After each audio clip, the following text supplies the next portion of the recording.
Hello and welcome. It is Eric Erickson here, the Eric Erickson Show. Across the state of Georgia, the Southeast, the nation, the world, the internet, I'm ubiquitous. I was on HBO Friday night even. Welcome. The phone number here, you want to be a part of the program, 877-97-ERIC, 877-973-7425. We got to begin, unfortunately, here. Have a good time. Enjoy life. It's life is too short to get bogged down, to be discouraged, or you have to keep moving. You have to keep going. Put one foot in front of the other, smile, and just keep on rolling. And that's what really this camp is about. That's Kobe Bryant in 2008. Life is short, and he has died with his daughter and a number of others on his helicopter. For those, so I am, how old am I? I'm not 45. I'm 44. He's 3 years younger than me. So when I grew up in the 80s, just like with Kobe Bryant, both of us knew Michael Jordan. Everybody was a Bulls fan.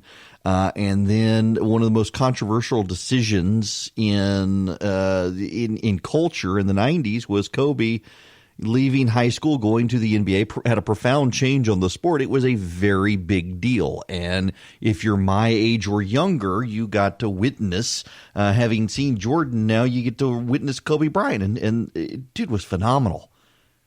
Just an incredible basketball player. Just as an aside, Pete Buttigieg did a town hall with Fox News last night and talked about how Kobe Bryant was a great person on the field and off the field, as opposed to the court. Here's LeBron James reflecting on Kobe Bryant. As I got drafted, I still just admired him, seeing what he was able to accomplish, winning championships, having, being early in his career where, he learned from the misses that he had against the series against Utah, and he just used that as motivation and got better and better and better to him winning multiple championships, and continued to admire him throughout my high school rank. And then as competitors, just seeing the work ethic that he put into the game. He had zero flaws offensively, zero. You backed off of him, he could shoot the three. You body him up a little bit, he can go around you. He can shoot the mid-range, he can post, he can make free throws. He had zero flaws offensively.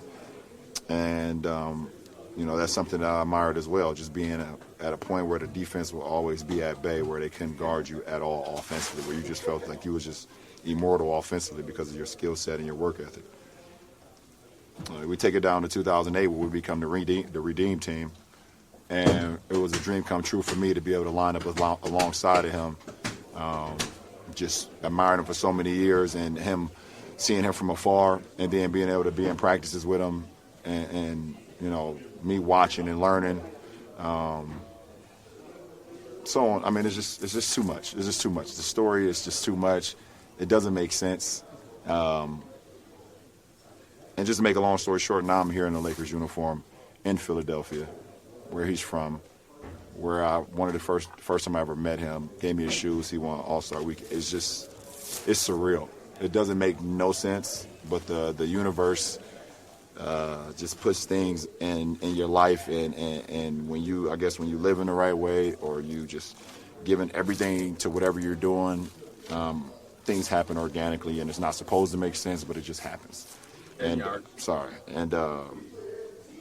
I'm happy to be in any conversation with Kobe Bryant, one of the all-time greatest basketball players to ever play, one of the all-time greatest Lakers.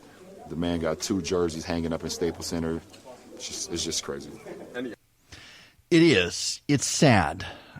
He leaves behind his wife and several of his children. His daughter died, and it is a big deal, and that's why I'm starting the show. And again, if you're my age or younger, you get this more than older generations. I saw someone yesterday compare it to the death of Elvis Presley, and for a lot of people it actually is. And if you're in Southern California in particular, the Southern California does not have a lot of stuff that ties it together. I was in Los Angeles last week, and the driver who was with me, who picks me up every time I'm out there for HBO, He was talking about how it's really just a massive city, but it's divided into smaller areas, and each area kind of has its unique culture. And he was saying the only two things that they have in common are the Dodgers and the Lakers. And he's right. And Kobe Bryant was huge. And the thing you need to understand here is that he lived his life from high school on in the public limelight. He did not do everything well. And there are things that could be said that are unkind, and some people are saying them. I saw a Washington Post reporter and others rushing out to point out that he had been accused at one point of sexual assault or rape, and people were pushing those stories out. So, hey, don't forget about this side of him. Don't forget about this side of him. And you know what's remarkable there? I saw some people I know do this, and this is the other reason I wanted to start today with the story. One of the trends we're seeing, it's something I talked about on TV on Friday night on HBO. We are increasingly, as a society, willing on both sides, left and right, to define each other by the worst thing we've done. What I mean by that is nobody wants to show the other side any sort of grace. And in not showing the other side any sort of grace, we're not allowing people to grow up. We're not allowing people to evolve. We're not allowing people to improve. And the story of Kobe Bryant is of a deeply flawed person who literally grew up in the limelight of celebrity, leaving high school, becoming a man, becoming one of the most famous people on the planet, and constantly felt the need to improve himself in life. And there were those, including in the media and others, who wanted to hold him back, and he overcame. He overcame that struggle in an improvement of character, ultimately becoming a great dad and husband, and living his life that way, and talking about the joys of fatherhood, the joys of having a daughter, not feeling overwhelmed at a legacy of not having a son, but being very proud to actually have a daughter to carry on his legacy. His daughter, who died with him, a phenomenal youth basketball player.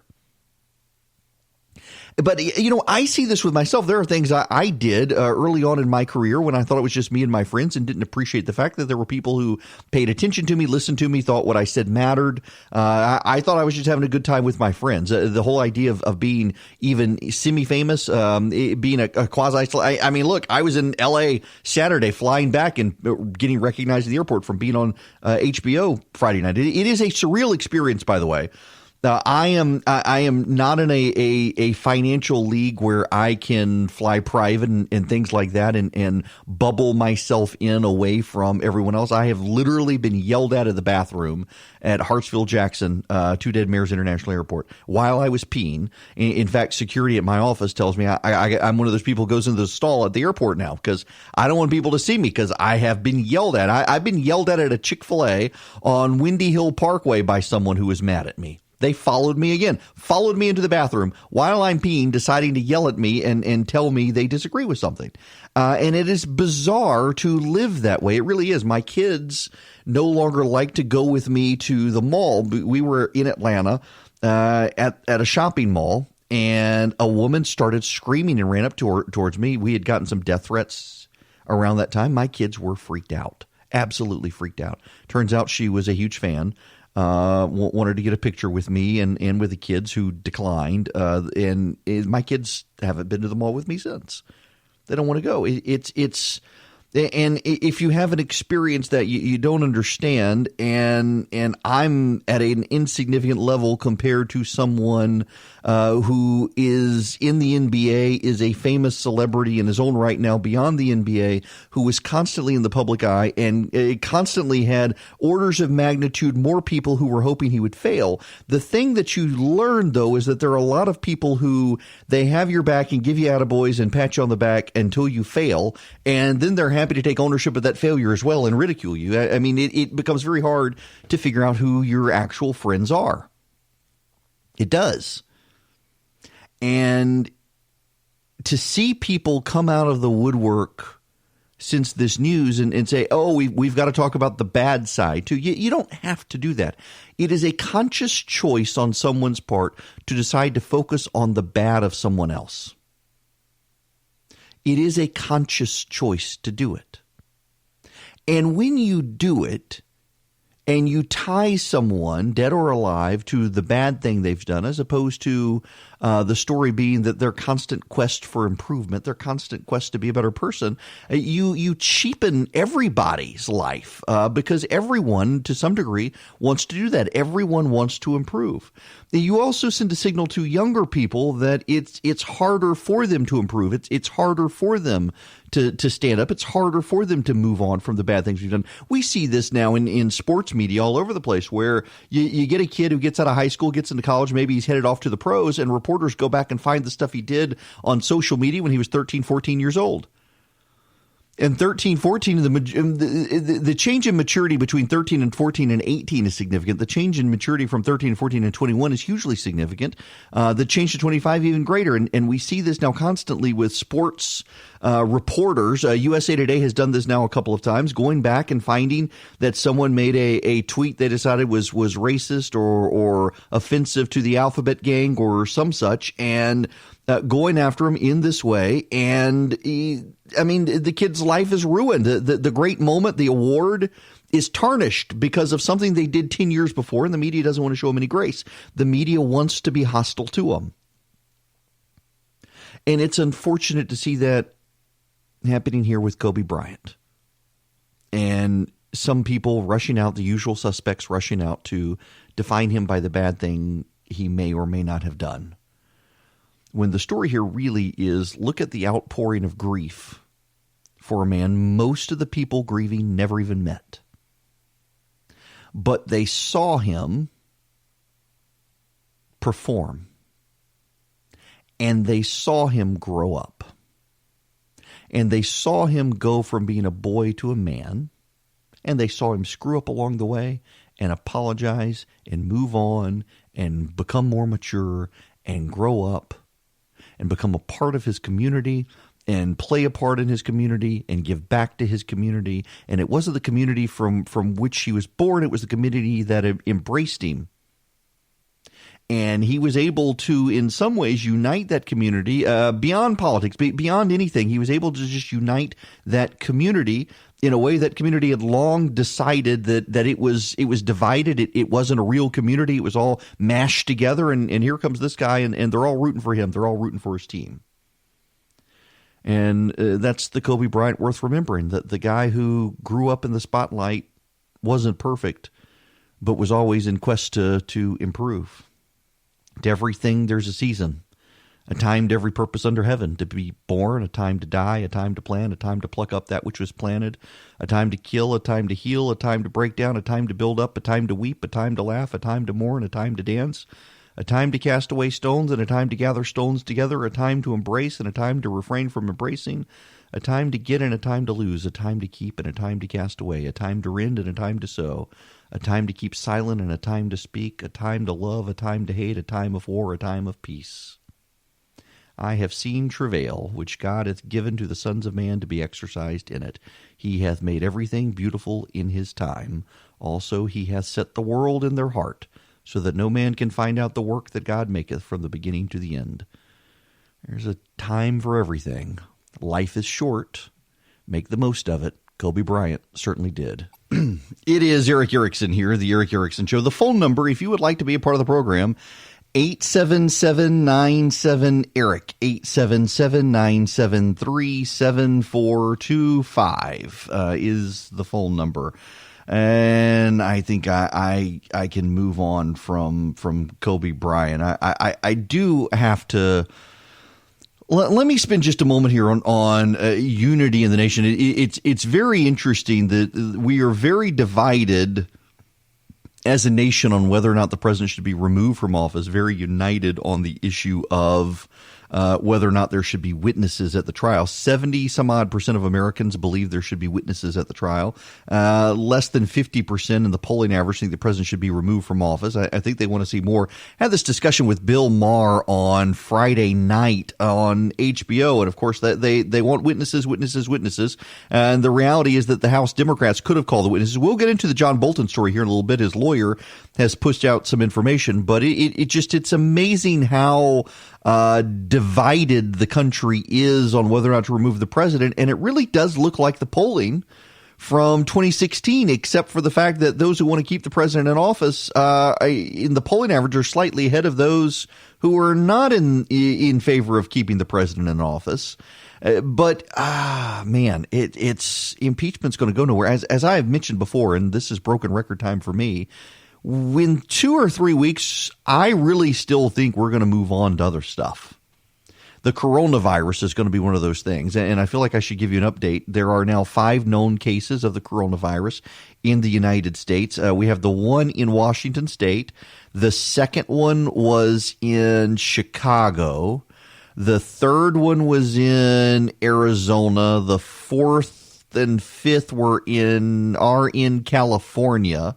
And now we know that a man in I think Toronto came back from Wuhan. Now, for those of you in Rio Linda, Toronto is not part of the United States. It's part of Canada. It will soon be part of the United States if Donald Trump has his way. We got to get from there to get to Greenland for our invasion. We need to invade Canada first. Nonetheless, so the guy in Toronto apparently transmitted the virus to his wife, and that is important because there actually have not been a bunch of documented cases of people-to-people transfer that we knew for certain were people-to-people transfer. All of the people who had gotten sick, it appeared, had come straight from Wuhan, and we couldn't tell if it was people-to-people transmission or animal-to-people transmission. They're now saying it wasn't, contrary to the initial reports about the coronavirus jumping from snakes.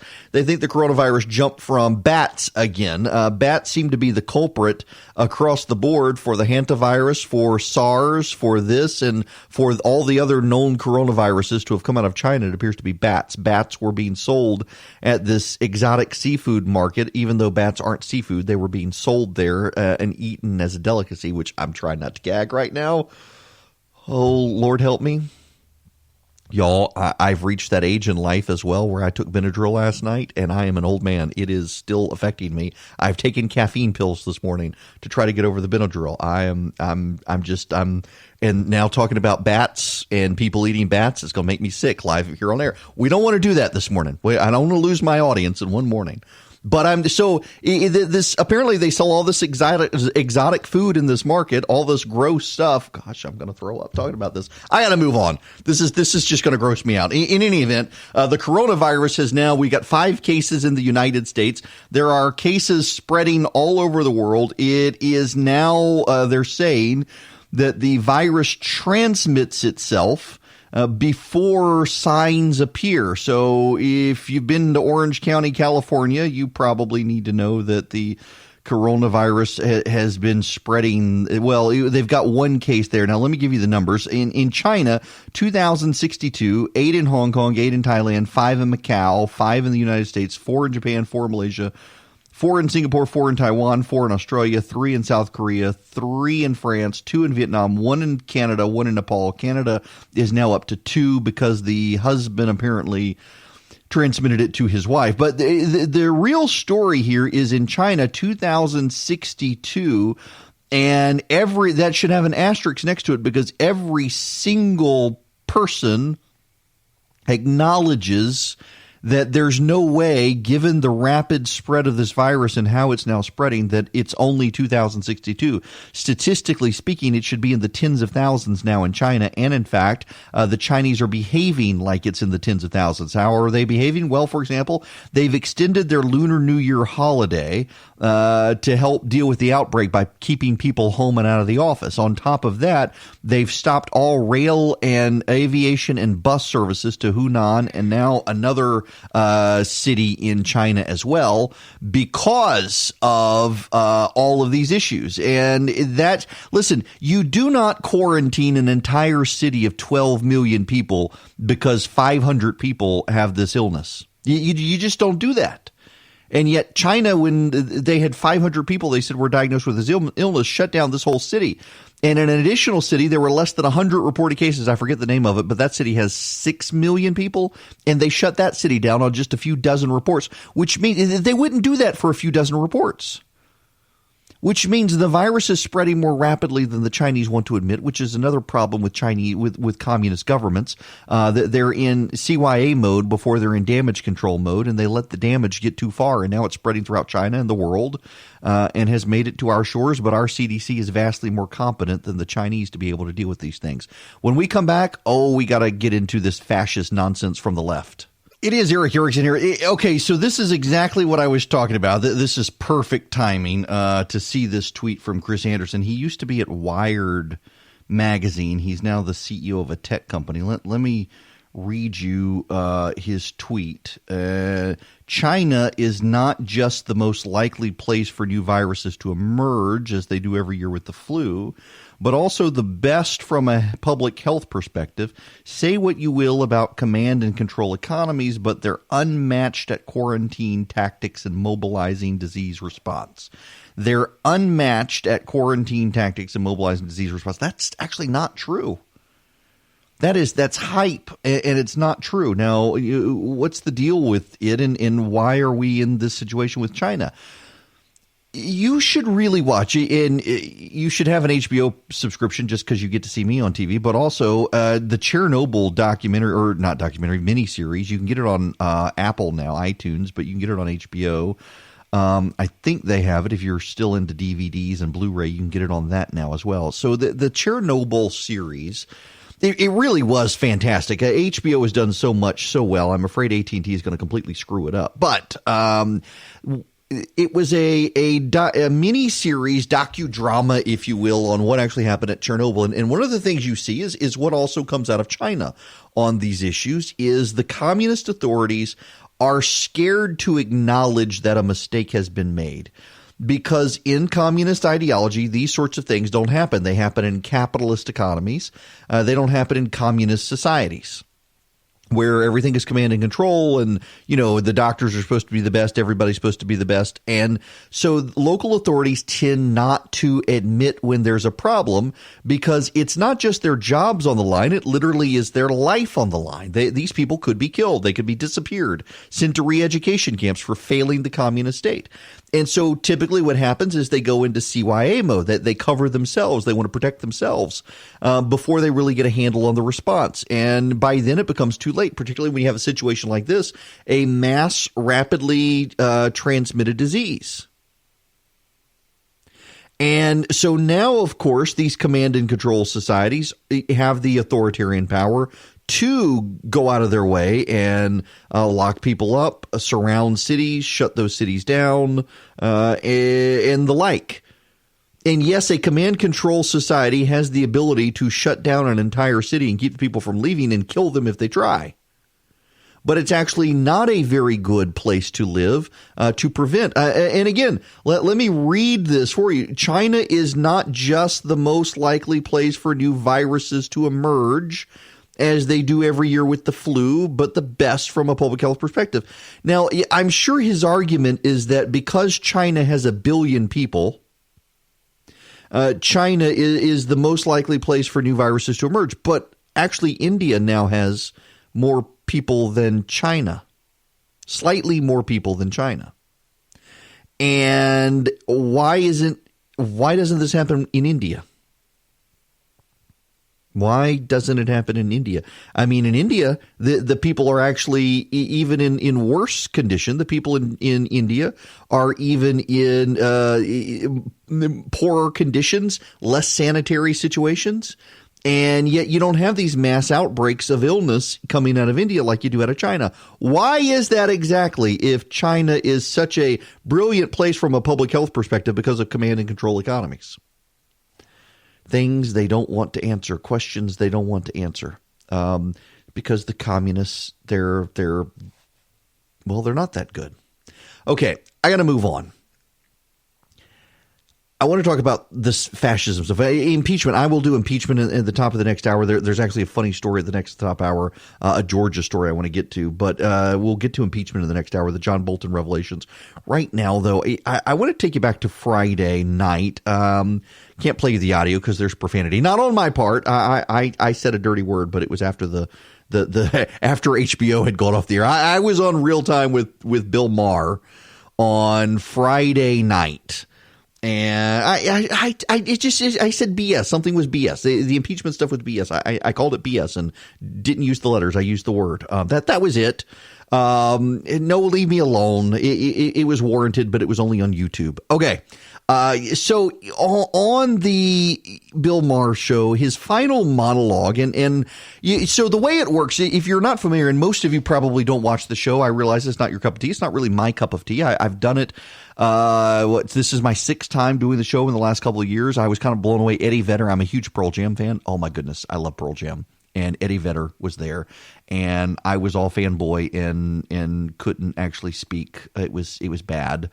I know I wasn't going to introduce myself to him. I'd be like my daughter introducing herself to Taylor Swift. I would just cry and pass out and wet myself. It would have been terribly embarrassing. So I didn't do that. I didn't even know he was there until after the show anyway, which was probably a good thing, or I would have really had a bad experience. But in any event, so the way the show works is it is exactly an hour. It starts at 10 p.m. on the nose Eastern time, ends at 11 p.m. on the nose. It is they call it real time because it is in real time.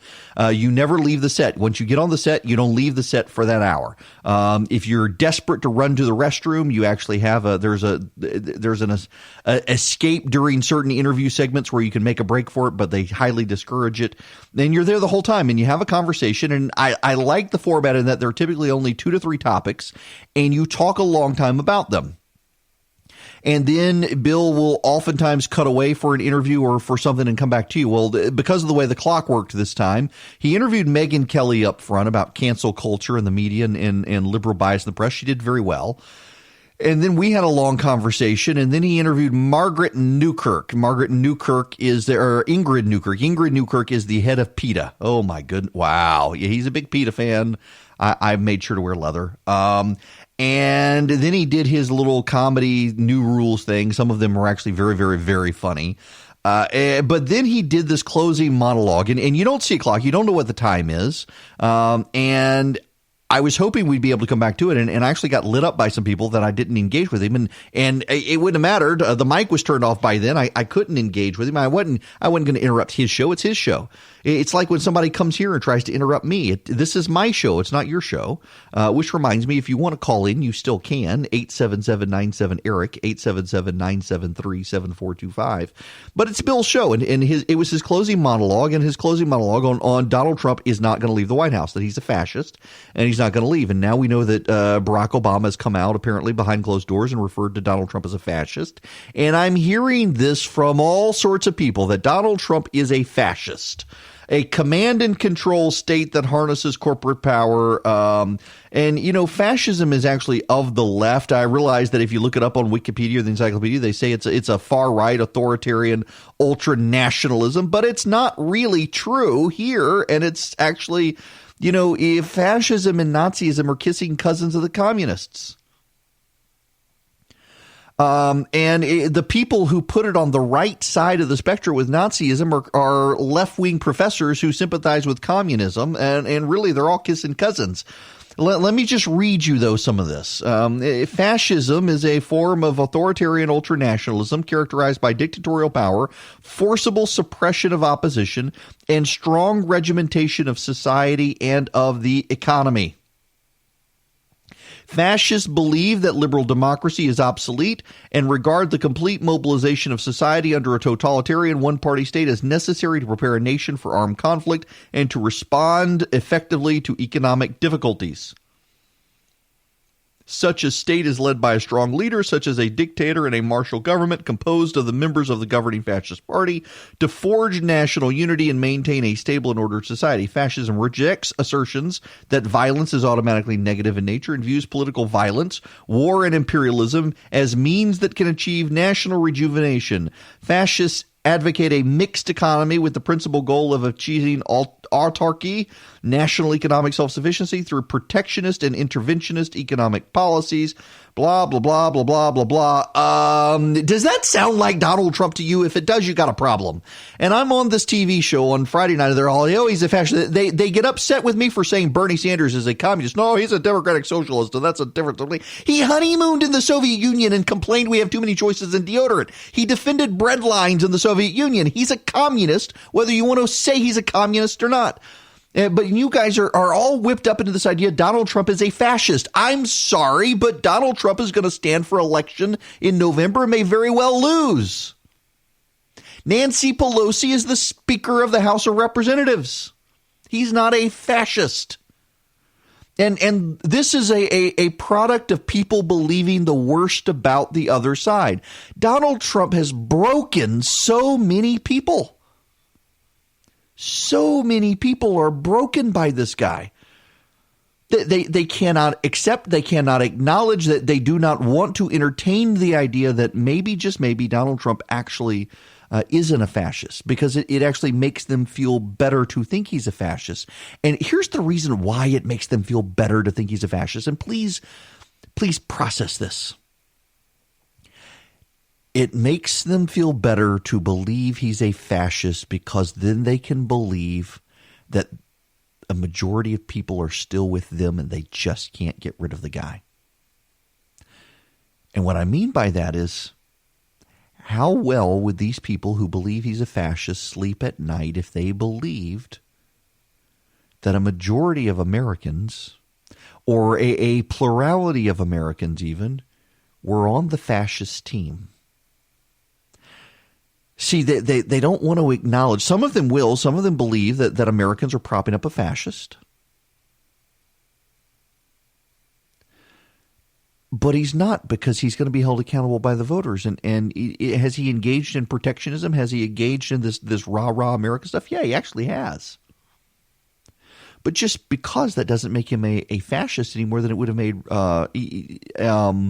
Franklin Roosevelt a fascist, who engaged in economic protectionism for a time and rah-rah Americanism for a time. Does it make him a fascist? I mean, Donald Trump can't get what he wants through government. If Donald Trump were a fascist in charge of a fascist government, we would have a wall from the Pacific to the Gulf of Mexico right now, and we don't.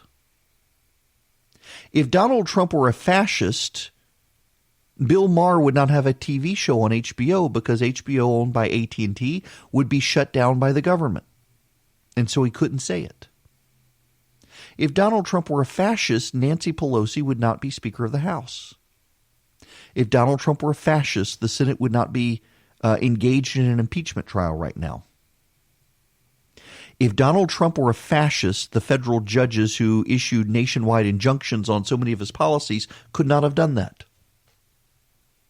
If Donald Trump were a fascist, you would not have Joe Biden leading the Democratic Party right now as its potential nominee, because he has the best chance of picking off Donald Trump. If Donald Trump were a fascist, so much of the things that people see and do they could not see and do, and so many of the things that they want that can't get done would get done, and so many of the things that are happening would not be able to happen. This is a product of believing the worst about the other side. It is a product of nightmare agendaism.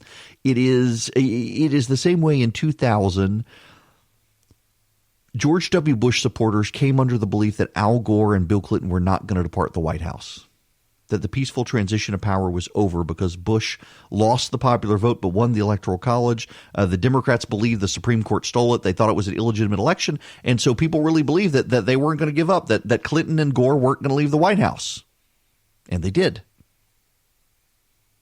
And in 2009, Democrats came under this belief that the Republicans were not going to leave the White House. The Democrats believed that the Republicans were going to stay in the White House, that Dick Cheney was really the power behind the throne, and Dick Cheney was not going to let George W. Bush get in the limo and go. They were going to seal the doors, bar the doors. They were going to stay president, and the military was going to align with George Chipping McBush Hitler Halliburton. And they didn't. And 2017 got here, and they tried to disrupt the Electoral College. They tried to blame James Comey. They tried to blame Russia. They tried to be convinced that Donald Trump was an agent of the Russians.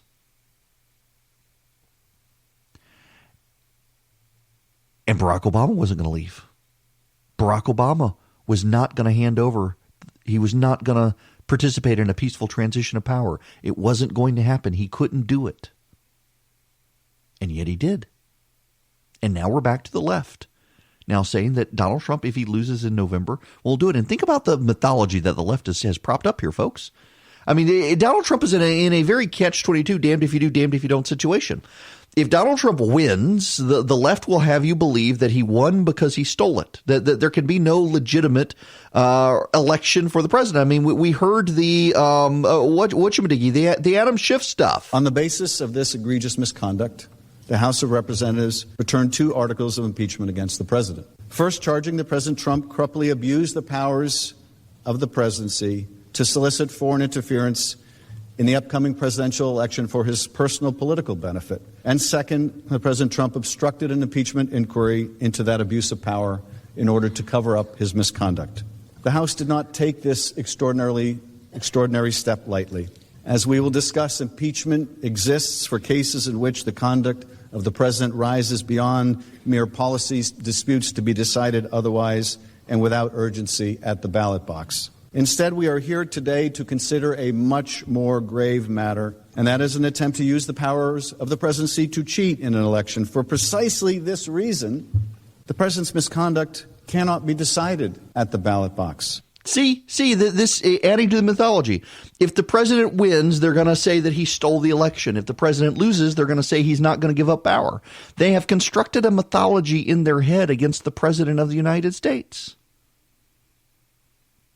And in so doing, they've convinced themselves he's a fascist.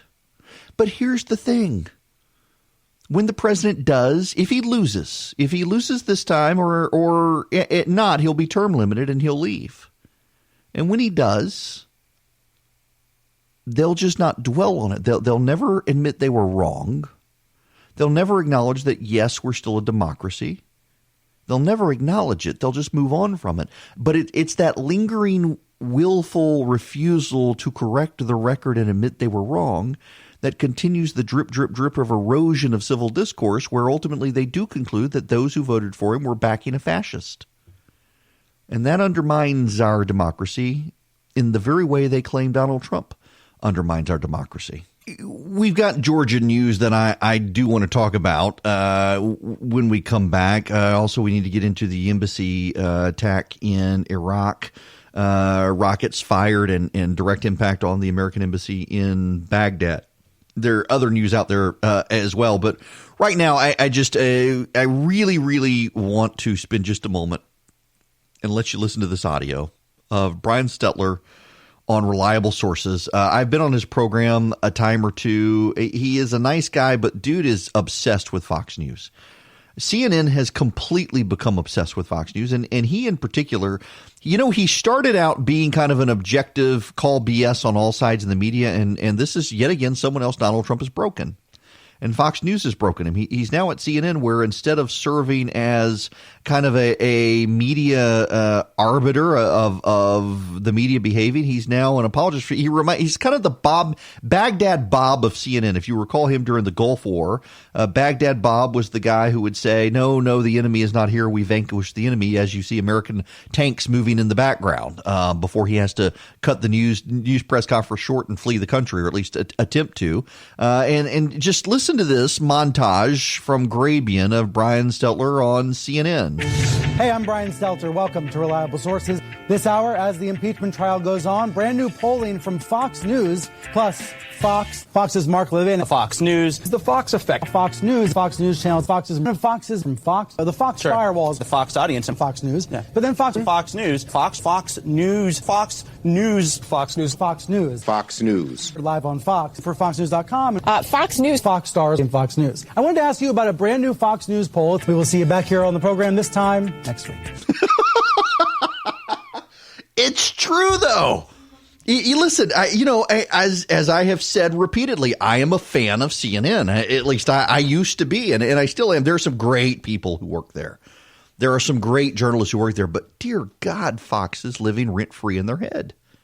I mean, objectively, CNN is obsessed with Fox these days. And it's unfortunate to me that they are, because they've gotten in a situation where they can't be straight about their own biases at CNN. If you listen to CNN, They think that they are perfectly fair and accurate, pay no attention to the black hole taking away the Malaysian airline jet that disappeared.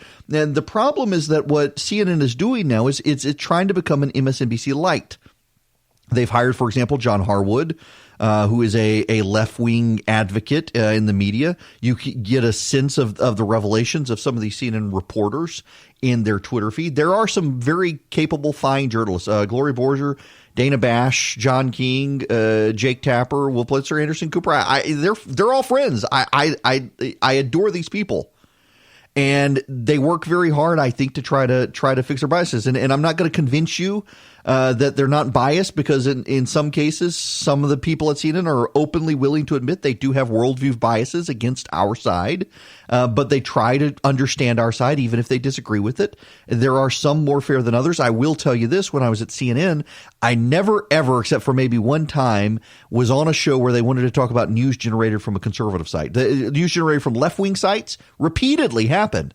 There are absolute biases at CNN. The problem is that CNN has bought the idea that they're the last fair place in America, and they're not. And that has allowed Fox to live rent-free in their head. And, you would think, just how biased is the media actually? You would look at Fox News kicking all their butts in the ratings and think, hey, maybe we should do that. And yet none of them are even trying. When we come back, we got some Georgia news and some international news to bring you up to speed. Hello and welcome. It is Eric Erickson here, the Eric Erickson Show across the state of Georgia. The phone number is 877-97-ERIC, 877-973-7425. Phone lines are open if you want to call in. You can also get me on social media pretty much anywhere at EW Erickson. Twitter, Facebook, Instagram. You should follow me on Instagram. I'm rather non-political on Instagram. But EW Erickson, there you have it. 3 rockets struck the U.S. Embassy compound in Baghdad on Sunday. One person was injured. It was a minor injury. The person has since returned to duty. The State Department spokesperson, according to CNN, said Sunday evening that, quote, they were aware of reports of rockets landing in the international zone. In quote, they did not address the U.S. Embassy itself. They want the Iraqi government to protect everyone. There have been numerous rocket attacks on Baghdad's green zone where the embassies of the U.S. and other Western allies are.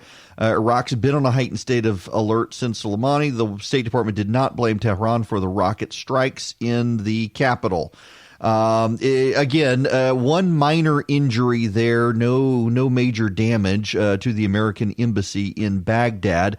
This came after several weeks of relative calm, and in fact, the reality is, if we're honest about it, there still is a level of calm in Baghdad because in large part, Soleimani's death has been very disruptive to the Iranians and to the Iranian allies. It turns out that killing Soleimani might actually have been a good thing. Just might have been.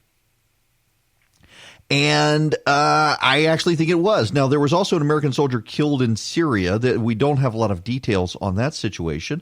And there have been some other disruptions in the Middle East, but none of them have been on a grand scale. And, American personnel, even those internally who were somewhat skeptical of the president and his attack, have been muttering under their breath that, it's what they expected to happen has not happened. Now, it could still happen, and there are people out there in the intelligence community and the military thinking Iran is plotting something and something big. They want revenge still, not just those attacks, but thus far, the Iranian-backed groups in Iraq and Syria seem to be in disarray because Soleimani is not there to help them. And there are plenty of reports that Soleimani's successor in Iran is not nearly as proficient as Soleimani and not nearly as competent and capable as Soleimani. The guy you will recall, I think, the guy that Soleimani wanted to replace him got killed in an attack in Syria that the Israelis are accused of backing and preparing. And now Soleimani is dead. It has thrown the Iranian regime into some level of disarray. But still, there are some who think something worse could happen. We've got the death in Syria. We've got the embassy attack has happened. There have been a few other attacks in the Middle East, but relatively calm over there, all things being equal. Now, I want to move on to a Georgia story as we get into some Georgia stories. And we got to do a big impeachment update. I want to get to the John Bolton stuff. But this story, it actually hits close to home for me. I mean, literally a quarter mile away. And as we here in Georgia, and if you're listening from outside of Georgia, just excuse me for a minute on this tangent here with Georgia. There's a big story in the Atlanta Journal-Constitution about rural Georgia being upset with Governor Kemp's budget cuts. Now, you do need to understand the political angle of this story, and take some of it with a grain of salt. The angst in rural Georgia over Brian Kemp. The reason you have to take it with a grain of salt and understand that there is some manufactured angst is because Kemp won the governor's mansion by mobilizing rural and ex-urban Georgia voters to go vote for him. And so naturally, anything that might harm the relationship between rural Georgia and their governor is going to be played up by the press pretty tremendously.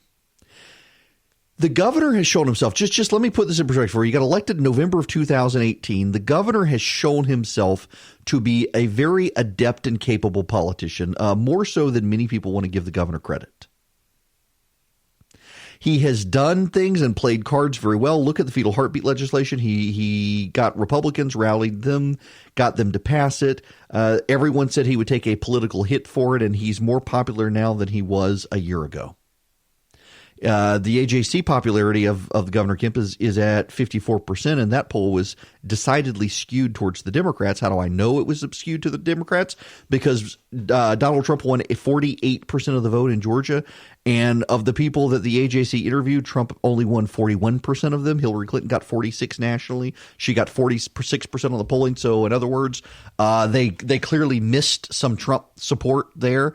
They oversampled highly educated people, which that demographic tends to lean Democrat in the suburban Atlanta area. And still Kemp got 54%. I have seen plenty of private polling out there that Brian Kemp has a popularity approval of over 60%. And I believe those polls because I've seen the samples, I've seen the data, and I think they're right.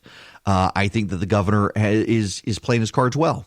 So when media reports come along that Brian Kemp is hurting his relationship with rural Georgia, you do need to understand that there is a relative amount of spin in the stories, that they're playing up this angle because it is an obvious angle to play up to generate controversy, because it's not just about going after the governor for things he's done. It's about trying to find controversy and create controversy where there is none to generate some salacious headlines. And it's a pretty damn salacious headline that the governor who got elected on the backs of rural Georgia votes is betraying rural Georgia with massive budget cuts.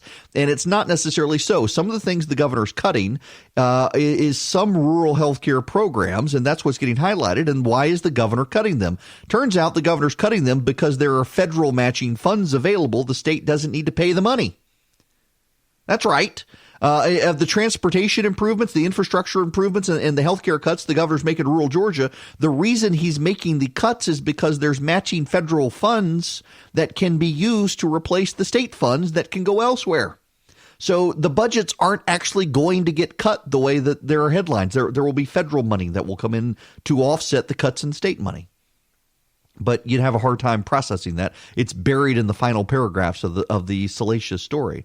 But there's a story local to me. Now, if you're listening, wherever you're listening around the state now, we now cover pretty much the entire state. We got a couple more stations we're working to pick up. But there's a story. I'm in Macon, in the middle of the state. I broadcast from Macon. Thanks to the miracle of the internet, the show is routed then to my flagship station, WGAU in Athens.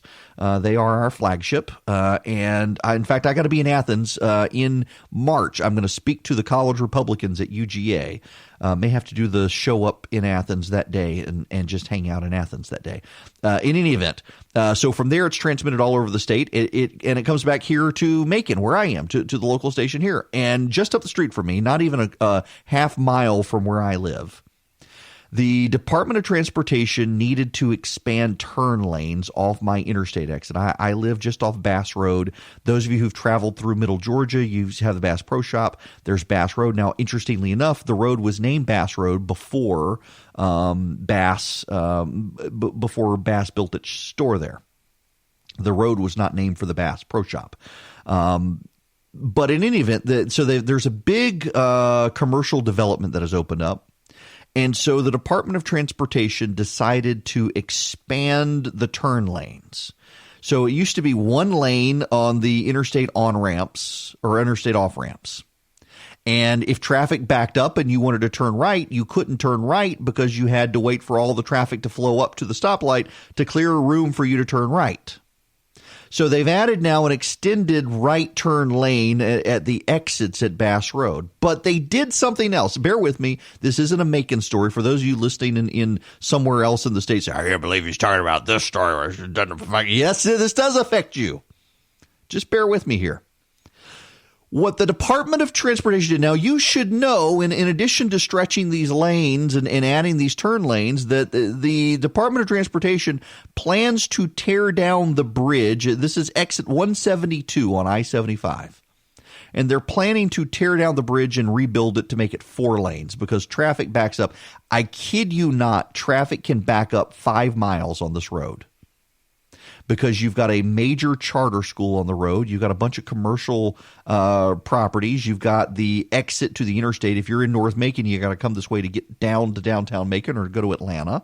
So there's a lot of traffic on the road. And there's several huge residential communities, including the one I live in off the road. So there's a ton of traffic. So they're going to expand the interstate. They're going to rebuild the bridge. They're going to add lanes. But they just added these turn lanes. But they did something else. They added crosswalks and crossing signs. You know the signs with the red hand or the white little man to tell you can walk. They added crosswalks and the signage to get the pedestrians safely across the on-ramps and across the bridge. There's a problem. Anybody want to guess what the problem is? No, you don't need to call us. No, just think, why would I be making a big deal of this story? Because, my friends, there are no sidewalks. Let's review. The Georgia, not the county, not the municipality, the state of Georgia, the Department of Transportation, at a time of budgetary cutbacks, on a bridge they intend to tear down and replace, they have added turn lanes, which were inarguably, indisputably necessary. But in addition, they've added raised barriers and crosswalks and pedestrian signs so that pedestrians can get safely around the area, and there are no sidewalks. There are none. You literally, I mean, this is like something out of like a Eastern European communist dystopia in the 1980s. A bridge where, do you know, so back in the 1930s in Louisiana, Huey P. Long was the governor of Louisiana, and he built the Sunshine Bridge. It was a famous bridge. Huey Long decided during the Great Depression he needed to put people to work. And for the longest time, this bridge, there are some fantastic pictures of it after it was built. It is a giant bridge over the Mississippi River, and it starts in a sugarcane field and it ends in a sugarcane field. There are no roads connecting this bridge, or there used to not be. The bridge was built before there was ever a highway to connect the bridge. This was a bridge in a field. The on-ramp and the off-ramp to this bridge were in a field. There was no way to get onto the bridge in a vehicle because there was no road to the bridge. It was just a bridge. Huey Long built a bridge to get people employed, to get federal funds from FDR to become a hero in the area, and they built this massive multi-lane bridge over the Mississippi River, and there was no highway. It was just a bridge. It is incredible.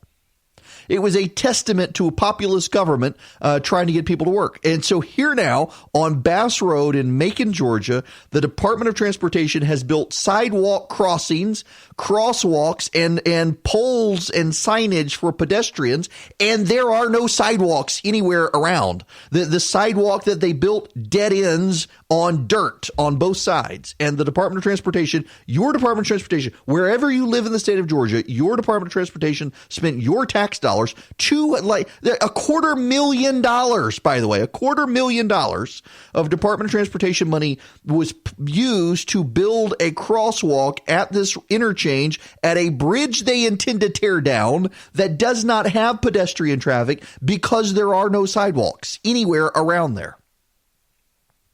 at a time the governor is asking state agencies to make cutbacks and be more responsible with their spending. Now, why did the bureaucrats do it?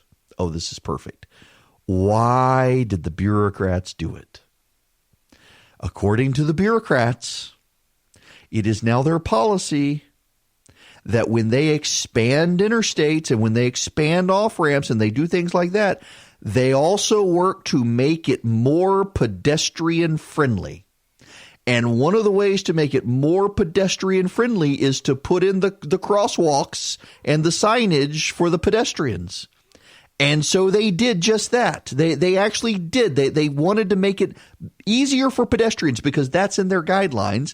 And no one ever thought to stop and think, hey, maybe we shouldn't do that here considering there are no pedestrians. They just did it. You know what this reminds me of? It reminds me of the Milton Friedman story. Milton Friedman was driving through Europe. I think he was in France. And they saw a bunch of people digging ditches. Now, this is post-World War II. It's the 60s. It's the 70s. And he saw people digging ditches on the side of the road. And Milton Friedman commented to the person who was driving him, why don't they have bulldozers out here doing it? Why don't they have diggers out here doing it as opposed to men with shovels? And the person responded to him that, well, if they use men with shovels, those men have jobs. You use bulldozers and digging equipment, and you wouldn't have to hire as many people, so there would be people without work. At which point Milton Friedman says, he commented to the person, well, why not give them all spoons and you could hire even more people to dig? That very much sounds like what the Department of Transportation has done. On a bridge to be torn down, they've built sidewalks to nowhere to comply with guidance that spent $250,000 to do what? Build something they're going to have to tear down in a couple of years. What a waste. I got to get some WD-40 on my microphone boom. It is squeaky. Welcome back. It is Eric Erickson here. The phone number, when we part of the program, 877-97-ERIC, 877-973-7425. Here we go. Listen to this. Attention to, and what we have seen from this poll, 48% of the American people who have been spoken with say there is enough info at this point to make a judgment. Enough info at this point to make a judgment. That is a plurality.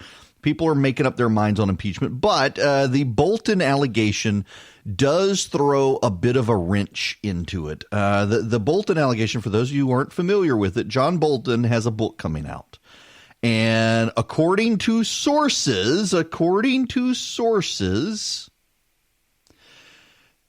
John Bolton's book will say the president held up aid to impeachment because held up aid to Ukraine because he wanted an investigation of the Bidens. And now you got Mitt Romney coming out. This just happened a couple of minutes ago.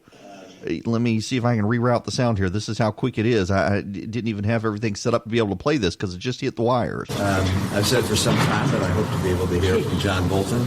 I think with the story that came out yesterday, it's increasingly apparent that it would be important to hear from John Bolton. I, of course, will make a final decision on witnesses after we've heard from not only the prosecution but also the defense. But I think at this stage it's pretty fair to say that John Bolton has a relevant testimony to provide to those of us who are sitting in impartial justice. Do you believe that questions about whether and who saw the manuscript in the White House and whether or not some of the defense team might have already seen some of the stuff that's been in this book? Well, I presume that if John Bolton is given the opportunity to testify, that there'll be a lot of discussion about who knew what, where, and so forth. But at this stage, it would be conjecture to try and That is Mitt Romney talking about wanting to hear from John Bolton. And so the Bolton allegation, again, in his book, purportedly, we don't actually know, but the New York Times is reporting that according to Bolton's book, he will say the president did withhold aid to Ukraine because he wanted an investigation of the Bidens and the Democrats. Well, I mean, we kind of know this from the transcript of the president's phone call. What's relevant here, though, is that this is another drip, drip, drip campaign to get witnesses. Now, here's the other relevant thing is the New York Times has reported stuff like this in the past, and either had to walk it back altogether or had to retract parts of it, so we don't actually know. Now, the Bolton team, just so you know, the Bolton team has come out this morning with a strong statement blasting the national security processes. How so? Well, the Bolton team says it wasn't their leak, that they submitted the manuscript several weeks ago to go through the security clearance process at the White House. If you worked for the president and you're going to write about what happened, you have to submit the transcript of the book to the White House National Security Team to vet it to make sure you're not accidentally giving away classified information. And they said that the book is continuing to go through the process. They haven't heard back from the White House, and now suddenly something from the book has leaked, and they're blaming the national security apparatus within the White House. This is a key here. I'm telling you guys, this is not a good moment for the Democrats, and they need to be super careful about doing this. Why? Well, over to you, Admiral Akbar. It's a trap. That's right. It's a trap. I'm telling you, this is John Bolton setting up the Democrats. John Bolton is going to be the hero for the Republicans. It's a trap. John Bolton is going to be the guy who the Democrats insist they must have testify. John Bolton is the guy that the Democrats insist need to show up. John Bolton is the guy Mitt Romney is now saying we need to hear from. John Bolton is the guy they only need 4 Republicans, and you're going to have 4 Republicans come out and say, by God, we need to hear from John Bolton. None of these people had direct contact with the President of the United States. They're all based on what John Bolton said. We need to hear from John Bolton. And so they're going to get John Bolton. And it's a trap. He's going to save the president of the United States from the Democrats and blow up the Democratic narrative. That's what I'm thinking. More. Let me explain this when we come back. It is Eric Erickson here, the Eric Erickson Show. The phone number, if you want to call in and be a part of the program, 877-97-ERIC, 877-973-7425. Glad to have you with me today. So more on the Bolton stuff. You should know this is happening right now. Senate Republicans have canceled their morning press conference where they were going to discuss impeachment. They don't want to answer questions about Bolton. They're trying to figure out what's going on. I do have to say, though, that we've now seen part of the president's team's opening statements, and I don't think it's a coincidence that the prevailing consensus in the media was that the Democrats did a bang-up job. In fact, they're all in love with Adam Schiff. Let me play this. Is from a montage put together, I think, by Grabian service we use to help kind of get the relevant audio clips for you every day. But just listen to the fawning of the media over Adam Schiff. What did you think of the presentation by the lead House manager, Adam Schiff? I thought it was dazzling. By most accounts, it was a virtuoso performance that drew praise from all sides yesterday. I thought this was the most compelling case for removal from office of this president I had heard in all these months, because it was real and it was powerful and it was important. He was speaking not just to the 100 people in the room, he was speaking to 100 years in the future. This is a speech that kids are going to be given in 2060 at university projects and things like that. Adam Schiff did an incredible job. This is how you do it. This is really a I am Spartacus moment. It was a very coherent, cohesive narrative. A very, very powerful and forceful speech. I mean, his mastery of this material is really formidable. And he invoked the founding fathers and their words a lot. Schiff quoted Hamilton so many times today, he was nominated for 5 Tony Awards.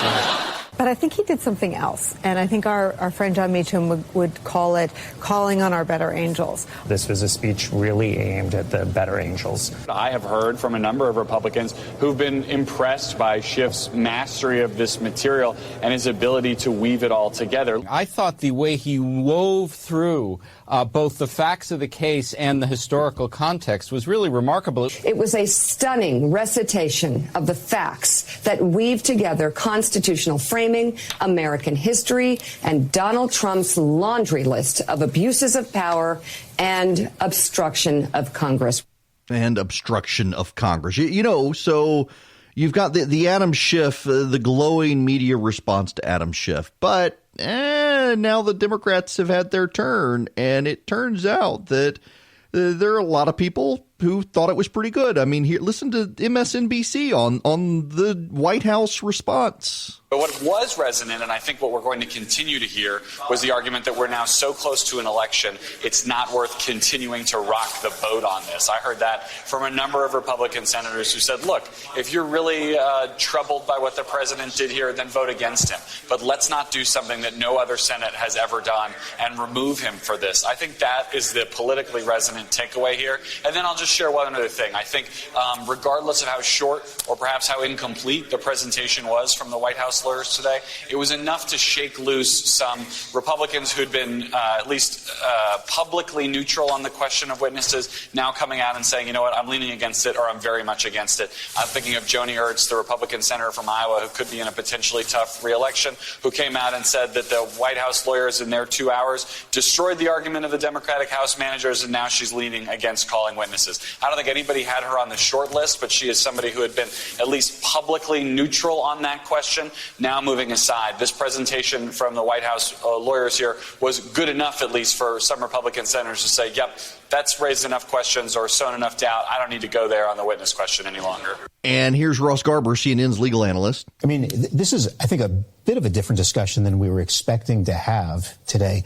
I mean, this is actually a remarkably substantive discussion that we're all having in a way, because the president's team, I think, actually did go through a lot of the facts. You may not agree with the interpretation of them. You may not agree with them. But it was a substantive presentation of the facts. Substantive presentation of the facts. And Chris Murphy, not exactly a fan of the president. Well, I thought the president's lawyers did as an effective a job as possible in presenting their client's case. I thought their tone was good. It was respectful. I hope it continues into Monday and Tuesday. They spent a lot of time talking about whether or not the Ukrainians knew that the funding was on hold throughout the summer. I'm not sure the utility of spending so much time making that point. Well, yeah, okay. But I want to play one more audio clip for you here. This is Zoe Lofgren, who is a Democrat from the Silicon Valley area who went on with Jake Tapper. And just listen to her words very closely, and then we'll discuss all of these things together. Congresswoman, you told senators this week, quote, don't surrender to the president's stonewalling, unquote. Right. But what do you say to those who say that's exactly what the House Democrats did by not going to court to try to force subpoenas and force witnesses? We did go to court, as you know. But you didn't pursue it in court. You ultimately withdrew the cases and went to the Senate. We realized we had the evidence we were going to get and that it was sufficient to prove our case. But didn't you surrender to the president's stonewalling in that sense? I guess in that sense we did, because if we had waited for 3 or 4 years, the election would be over. The issue would be almost moot. If he is committing a high crime and misdemeanor now and continuing to do it, we need to act. Now, the McGahn subpoena, we subpoenaed him last April, and we're not going to get an answer on that probably till next year. But why? That's smoke and mirrors on Zoe Lofgren's part. The House abandoned their effort to expedite the testimony. They actually won.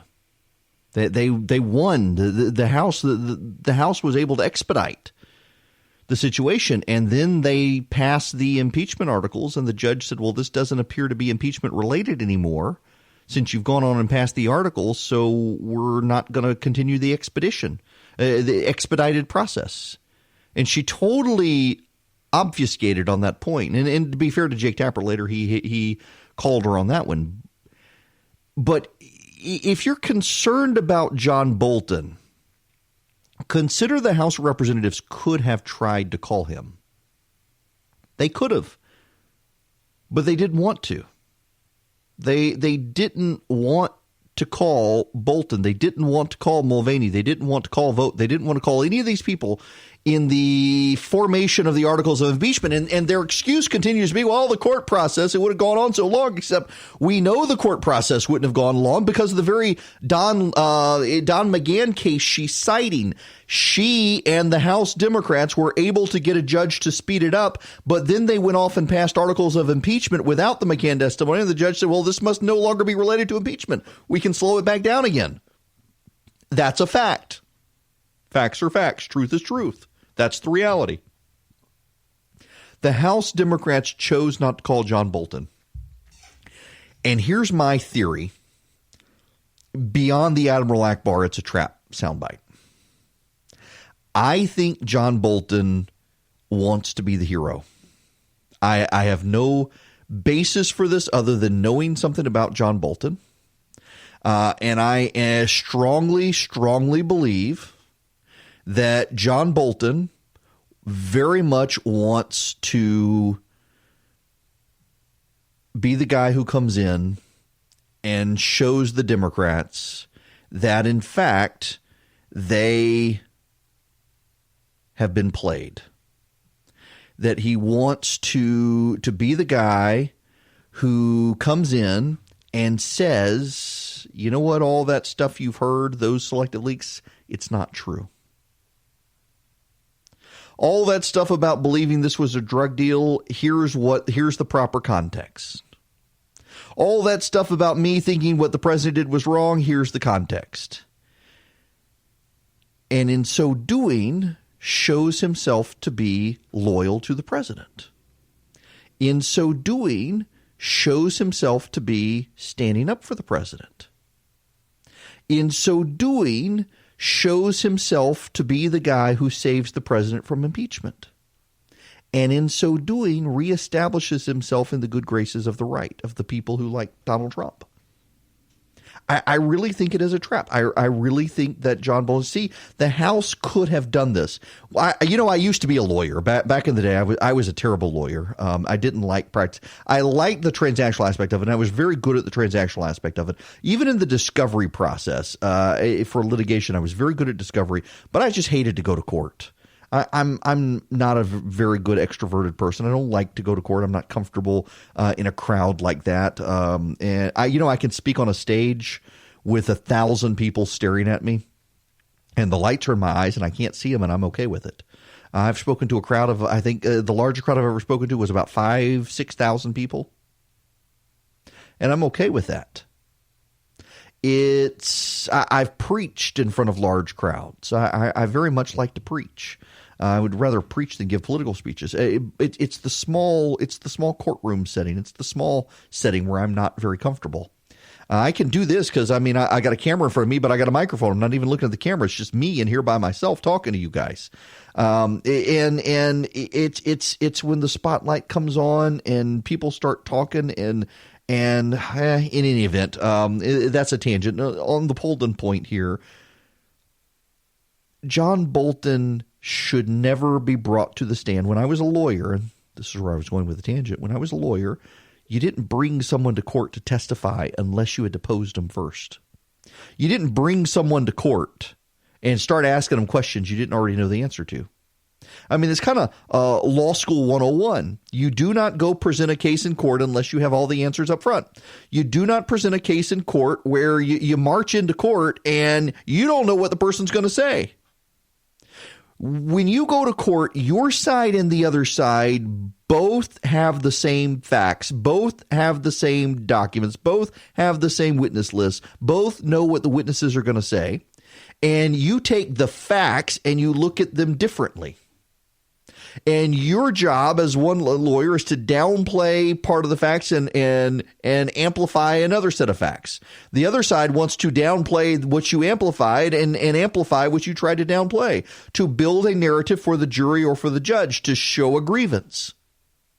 But both sides going in know all the documents that are going to be presented. There are no surprises in a courtroom. Contrary to what you see in TV, there are no surprises in a courtroom. Both sides know the documents to be entered. Both sides know the witnesses to be called. Both sides know what those witnesses are going to say. And they both prepared a response for what the witnesses are going to say. You don't know that with John Bolton. Had the House bothered to call John Bolton to testify, had the House bothered to do what they should have done, they would not be surprised. And I think Bolton is taking advantage of the situation. 2 more clips for you. This is Terry Moran, and this is why it's relevant here, because none of the people who, and by the way, the House impeachment managers have shown clips. They've shown lots of clips from the video depositions of these people. It's not like the Senate hasn't seen the witnesses. They have in these opening statements. They've heard selected excerpts designed to convince them something was true. What the president's lawyers have pointed out is none of the people who testified have actually talked directly to the president of the United States, except for Gordon Sondland. And Gordon Sondland said there was no quid pro quo, and the president made clear there was no quid pro quo, and the president made clear this was about corruption in general. So here's ABC's Terry Moran on this. You know, looking at it, it is a classic circumstantial evidence case, right? The Democrats come and they make a very meticulous, well-organized, and strong narrative argument that requires a leap to the conclusion that they did in their arguments. That if you look at all this evidence around President Trump, he did this and it warrants removal from office. And the Republicans, like any defense lawyer in trials across the country every single day, stand up and say, where's the direct evidence? That you have to make that conclusion. You have to make that leap. And that does raise the question, you know, was it the right choice at the end of the day for the Democrats to decide to go with this evidence, go with the impeachment you have, rather than fight, as they're now asking the Senate to do, for the people who could say, I was in the room, President Trump turned to me and said that money's not going to Ukraine unless they go after the Biden. A circumstantial case, or now they've got to ask the Senate to do their job. Here's Nancy Pelosi. She was on, I think it was George Stephanopoulos' show yesterday. It's about a fair trial. They take an oath to have a fair trial, and we think that would be with witnesses and documentation.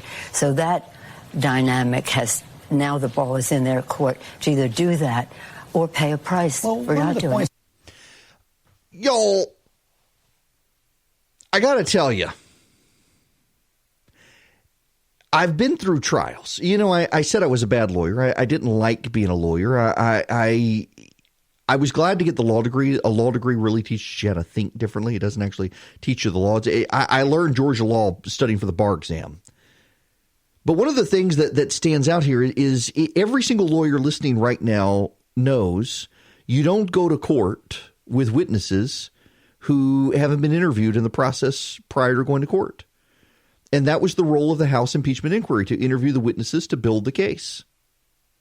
And the Democrats declined to do that. The Democrats declined to advance the story. The Democrats declined to ask the tough questions. The Democrats declined to even have the fight. They want the Senate Republicans to have the fight that they never bothered to have. And I don't understand what, and you know, I'm okay with John Bolton testifying. I'm kind of with Mitt Romney. This is intriguing, and I actually think it's going to blow up in the Democrats' face. And I would love to see it. It'd be great for ratings.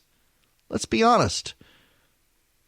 But I don't know why the Senate of the United States needs to do the job of the House Democrats when they failed to even lift a finger to try to make the fight to make it happen. I do not understand why the Senate should be forced to call witnesses the House of Representatives never even bothered to talk to. And that is one of the keys here, is when the House says they want witnesses in the Senate, they don't want the witnesses that have already testified in the House. They want new people they've never talked to. And the media doesn't raise that point enough. They don't want Fiona Hill. They don't want Alexander Vindman. They want Mick Mulvaney. They want John Bolton. They want the people who had the direct knowledge, the direct contact with the president, the people the House could have called and chose not to call, and now they want the Senate to call, and they believe it's a dereliction of duty on the Senate to not call them. No, it was a dereliction of duty on the House to not call them. It is Eric Erickson here. The phone number, if you want to be a part of the program, 877-97-ERIC, 877-973-7425. There will be a recipe. I have already logged it in for Wednesday. I will be sending out a recipe.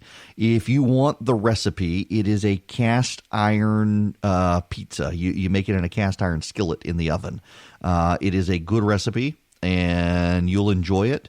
And the way to get it is to text the word recipe to 33777. It'll go out on Wednesday. Text the word recipe to 33777. You will get the cast iron pizza recipe on Wednesday. I've already set it, so I can set it and forget it, so you actually will get the recipe. I want to actually highlight for you, though, the conservative army. I want to get into Georgia news when we come back in the legislature. There's a growing sense among people in the United States House of Representatives that they are going to not the United States, the Georgia House of Representatives, that the Speaker of the House, David Ralston, is going to scuttle the agenda of Brian Kemp. In particular, he wants to scuttle a couple of things that the governor wants to do. One is adoption reform in the state. David Ralston seems willing to undermine that. And another is some electoral reform. The governor is concerned about the Kelly Loeffler race. And the governor and the Secretary of State want to require a primary for the runoff, or at least they want to require that if you're going to run in this race, you need to qualify when everyone else qualifies for these races. Why? According to current law in the state, though the election is in November and it's a jungle primary where everybody piles into one race, the actual registration for the special election won't take place until the beginning of October. Now that complicates things because you got to get the ballot ready. And early voting starts so soon thereafter. It could be cumbersome to get the ballots ready with that many people. They're expecting a large number of people for that race. So they want to go on and force people's hands. If you want to run for the special election, you got to qualify when everyone else qualifies in March. That would also, to some degree, throw it in disarray for the Democrats, frankly. Ralph Warnock is thinking of running. He is the pastor at Ebenezer Baptist Church in Atlanta. The Democrats are trying to get him to run. Looks like he's going to do it. They want to rally around him. The governor wants to go on and clear the field. Part of this as well has to do with Doug Collins. The Speaker of the House, David Ralston, and Doug Collins were friends. Collins was a supporter of that leadership. And Ralston wants to undermine the governor's pick of Kelly Loeffler and help Doug Collins if he can, or someone else.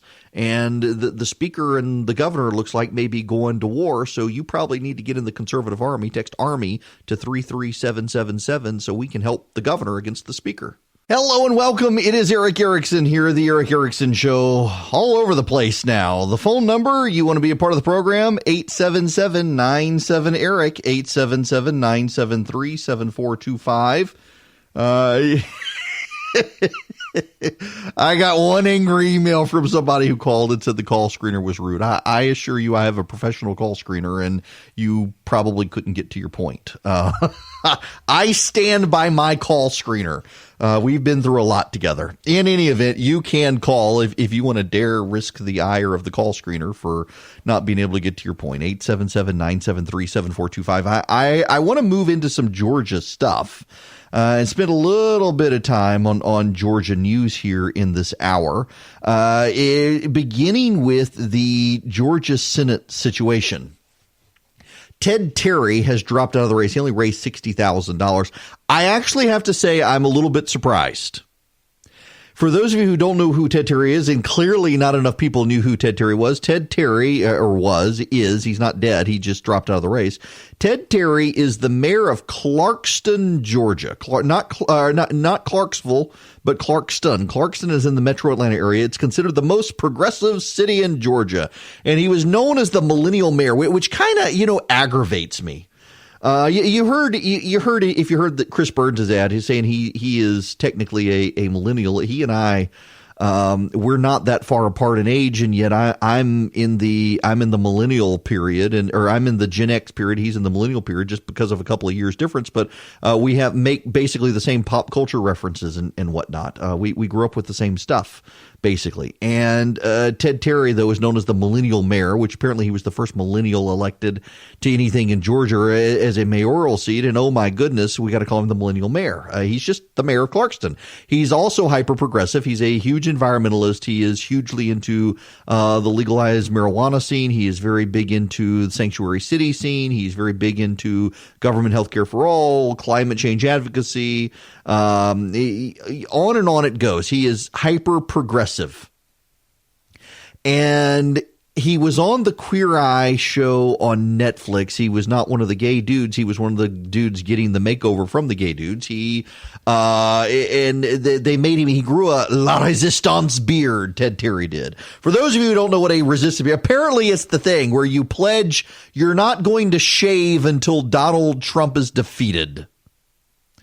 I didn't know that was a thing. You're not going to shave until Donald Trump is defeated. Well, the Queer Eye guys made Ted Terry shave or at least trim up his resistance beard. So he didn't shave it off. He gets to keep it, but he had to scale it back.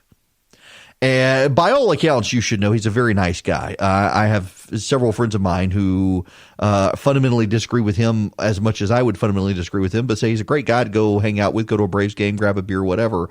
You just will disagree on everything politically with him. He's very out there left on his politics. And he decided he would use the Stacey Abrams model of rallying the left in Georgia to get himself the nomination, and it did not work out so.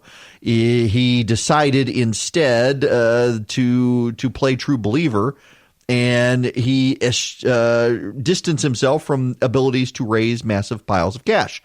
Unlike Teresa Tomlinson, who has picked up now Jason Carter's endorsement, former state senator, ran against Nathan Deal, Teresa Tomlinson. Everybody's trying to rally to keep Jon Ossoff down. Now, here's what you need to know about Jon Ossoff. Jon Ossoff, you will recall, spent $30 million to lose to Karen Handel in a special election in Georgia 6 in 2017. He still has a lot of his major liberal connections. And the left did not go with Ted Terry, and I expected they would go with Ted Terry. Instead, they waited for Ossoff. Ossoff has got back in, and they're pouring money into his race. There is a problem.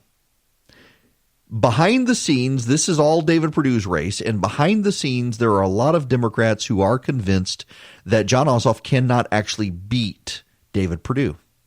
And they have grown fearful of the idea of having Jon Ossoff against David Perdue.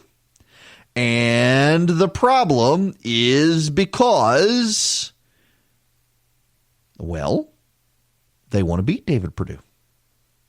And if they think that they can't beat David Perdue with Jon Ossoff, they got to find somebody. And meanwhile, they have massive amounts of money to come into the state. Now, again, you do need to understand here and follow along with me here. I hope I'm not losing you down the trail of all these candidates. The Democrats believe that they can beat David Perdue in Georgia. They're wrong on that. And you do need to know they're wrong. Objectively so, they are wrong. Barring some sort of scandal, David Perdue is going to win re-election. The reason David Perdue is going to win re-election is because Republicans still have a turnout advantage in Georgia, and Republicans will vote for David Perdue because as much as the national media believes that David Perdue is just stands in the shadow of Donald Trump and is not his own man, Georgia voters have established that David Perdue is his own man, has his own record, has his own agenda, and they tend to like it. Same with Kelly Loeffler. As long as the Republicans don't end up in a civil war here over Loeffler, and by the way, the Democrats and David Ralston together are working to build a civil war. We will get to that in just a minute. As long as the Republicans stay united, David Perdue and Kelly Loeffler, they're going to go back to the Senate. And privately, some of the major Democratic strategists know this. Privately, even Democrats here in Georgia know this. But privately, Democrats here in Georgia also understand something else. They are going to have a hard time beating David Perdue with someone young and progressive like Jon Ossoff, who may be able to rally progressives in Atlanta and Savannah and the suburbs, but will turn off everyone else because he's not from around here. Jon Ossoff is not from around here, and he doesn't sound like he's from around here. Teresa Tomlinson may be an opportunist, but she is from here, and people recognize she is from here. And she sounds like she's from here. She sounds like she's been a part of the Georgia community, not just the Columbus community. And she sounds like someone who is not going to scare middle-of-the-road voters. They want to find someone who can beat David Perdue, and Teresa Tomlinson is who they're hitching their wagons to. She's been out trying to out-progressive Ted Terry for a while now, and now she's going to go back to being the reasonable businesswoman. By the way, where does this leave Sarah Riggs-Amico? Has anybody in the state of Georgia seen Sarah Riggs-Amico? This is a woman who did a big splash with a big campaign ad to say she's going to run. She was the lieutenant governor pick for the Democrats in 2018, ran a statewide race, came close, filed a lawsuit. It got thrown out of court. She believes that essentially she had that race stolen from her, in the way that Stacey Abrams believes that the governor's race was stolen from her. But nobody's seen her since. Where is Sarah Riggs-Amico? It is amazing to me that a statewide candidate who 2 years ago narrowly lost a lieutenant governor's race could not be a viable contender this year. This is how bad it is for the Democrats in Georgia. And therein lies the issue overall for the Georgia Senate race for Democrats in Georgia. They don't have a good bench. That's why Ossoff has jumped in. And that's why Tomlinson is having trouble gaining traction. And that's why the Democrats are concerned about the Loeffler race. They are moving heaven and earth to try to get Ralph Warnock to run against Kelly Loeffler. Ralph Warnock is the minister in charge of Ebenezer Baptist Church. His dad was there. That was Martin Luther King Jr.'s church. He is well known in the Democratic community. He is progressive. And he will have to thread the needle carefully. The reason they want Ralph Warnock to run against Kelly Loeffler is because they think he can contrast a message of charity and compassion against a billionaire. They think he can rally black voters. See, ultimately, the miscalculation of a lot of Democrats is that they believe that Georgia is somehow a progressive state, and that's why Stacey Abrams did so well. She ran to the left, and she could galvanize left-wing voters. That's not really it at all. The fact of the matter is Stacey Abrams fired up the crowd because she was black, and it was historic. It was a big deal, and you can't dispute it. You can't disparage it. It was a big deal for a lot of people that in Georgia, a former Confederate state, with a history of Jim Crow and racism, a statewide candidate who is black could challenge the Republicans and do so credibly. It was a historic moment. And the Democrats who are actually thinking Democrats who understand these things understand that if they want to try to get lightning in a bottle twice, they're going to have to do this. There's a problem, though. There's a problem. It's a problem Kelly Loeffler and Ralph Warnock share. The silence is intentional. I want you just to think for just a minute, just to think. Neither of them are politicians. And Loeffler now has surrounding her a very good political team. Warnock is going to have to surround himself with a very good political team. And there aren't a lot of good Democratic political teams in Georgia. And Ralph Warnock has been able to be political in the past, but he's always had to keep it on one side of the line because Warnock also works for a nonprofit religious organization. He didn't want to get his organization in trouble. So he's going to have to leave the pulpit to become a politician. And in leaving the pulpit to become a politician, he's going to start talking. And will the Ralph Warnock who talks and is not behind a pulpit, will his values align with the Democratic Party? Will his values align with social progressivism? Where is Ralph Warnock going to stand on transgender issues? Where is he going to stand on alphabet gang issues? The rest of them, the L, G, the B, the T, the G, the Q, the A, the whatever. Where is he going to stand on these issues? Where is he going to stand on governmental issues? How is he going to be coached? Because, the Loeffler team, if he actually runs against her, they're going to spend an inordinate amount of time trying to get Warnock to go down roads he may not want to go down as a Baptist minister. from Martin Luther King Jr.'s church. And he can speak on social justice issues. He can speak on justice issues. He can speak on all these issues. But where is he going to stand on policy? The downside for Loeffler and Warnock both, and it is a downside they both share. As someone who's run political races, I can tell you their anchor is going to be, how do you talk to audiences to express authenticity without getting yourself in trouble? Because both of them are surrounded by people who, by virtue of their positions, tell them everything's hunky-dory. You know, when I got into this business, Rush Limbaugh, of all people, Rush told me that I needed to hire a designated, we'll just say, horses behind.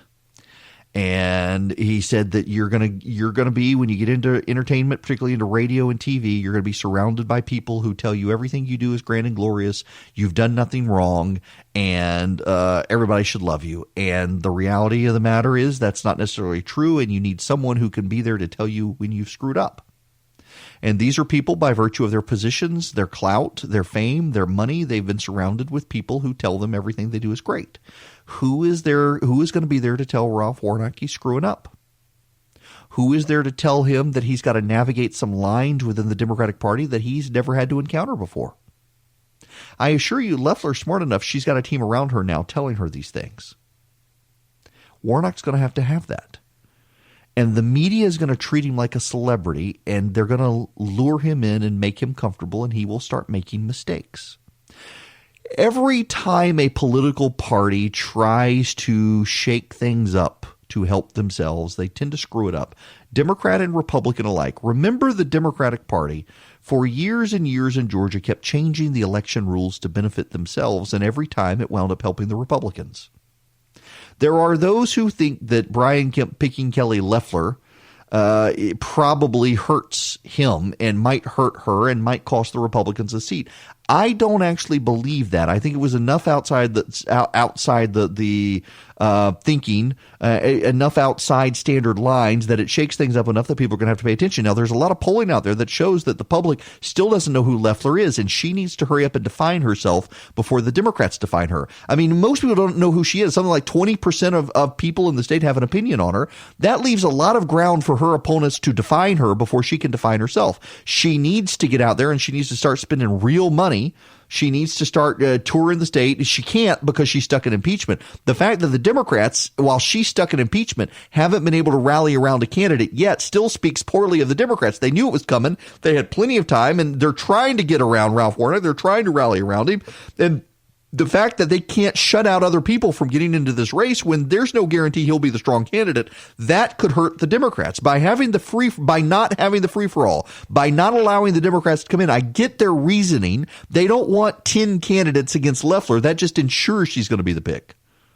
But by limiting the Democrats to one who's never run for office before against one who's never run for office before but is establishing herself as the incumbent with a $20 million war chest up front, that's going to hurt the Democrats. They've almost played this so carefully that they've made a mistake. I am here. I am dealing with a tech support issue, so I can't get into the AJC. And they sent me an email, and I decided while I was on commercial break I would reply. I have no idea what's going on, but I'm trying to find this is, just as a random aside, and I want to get to calls as well. The phone number is it's 877-97-ERIC, 877-973-7425. I rely on the AJC a lot on this program because I like to bring in Georgia news here since we are a Georgia news program, and I do want to expand out of the state over time.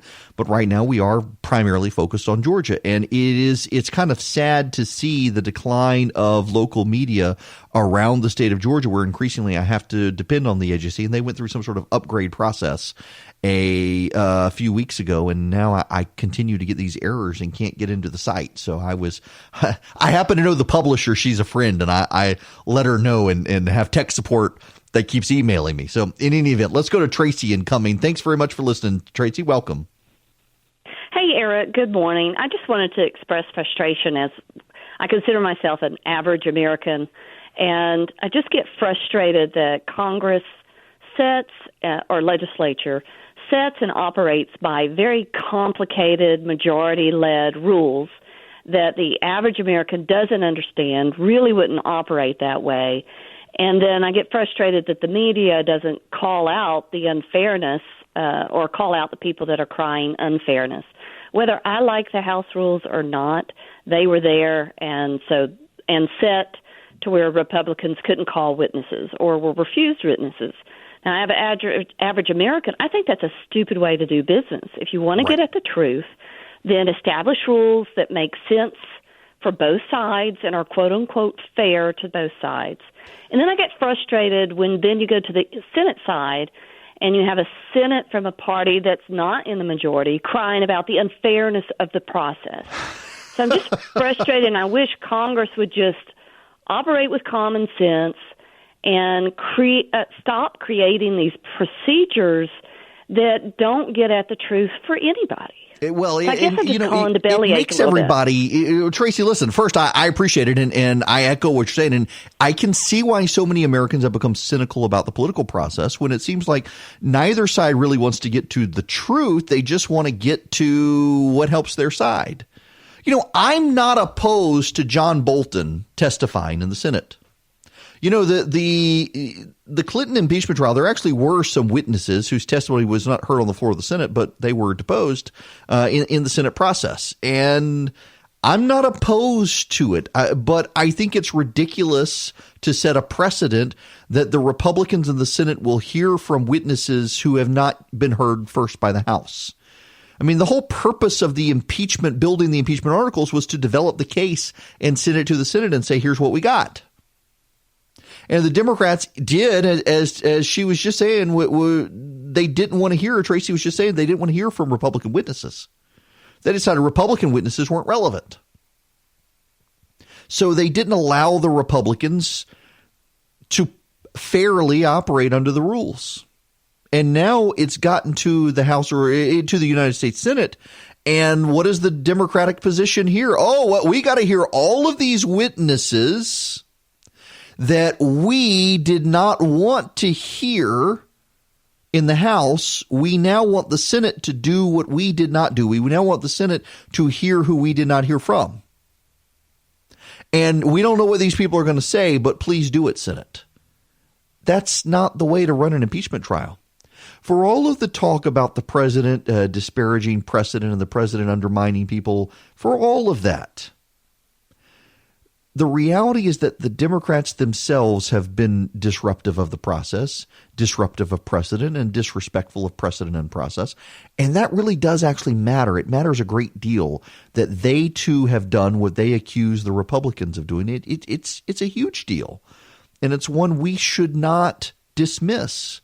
And yet it's just partisan gamesmanship on both sides right now. I want to read you a story real quick. Wasn't on the show rundown. This show, we're flexible. On Friday evening, a U.S. House Representatives Committee released H.R. 5666. Ooh, 666.